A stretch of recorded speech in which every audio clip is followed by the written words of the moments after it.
15 years after graduating from the University of Paris and receiving a medical degree, Frankenstein, whose name is simply just for namesake at this point, has become a very famous individual. People all over Europe have heard of his glorious record in the Napoleonic Wars. However, society throughout Europe shifts into the springtime of nations, where people are advocating for political freedoms and social equity. Europe at this time becomes united in language, but separated by nations, with growing hostility between them all.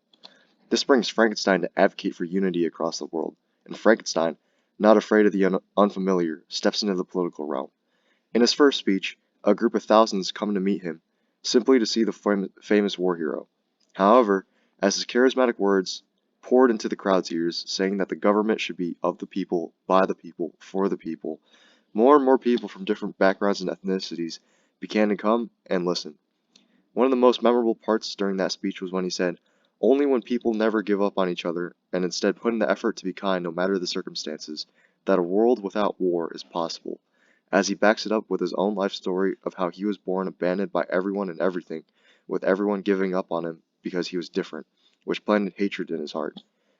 With this concept being the foundations of his political campaign, he was easily elected as president of a newly unified Europe.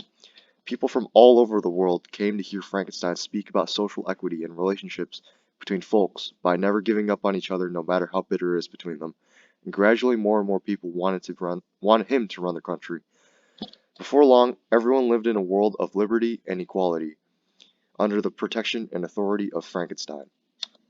One particular day, after finishing a speech, Frankenstein takes a walk through the Alps like the good old days of college, thinking to end the day on a good note. Surprisingly, he sees a familiar face sitting next to a woman, and upon close inspection, Frankenstein realizes the man is Victor, his creator. When Victor notices Frankenstein approaching, he shrieks in shock and surprise. However, Frankenstein, having lost his hatred for Victor many years ago, approaches him and embraces him.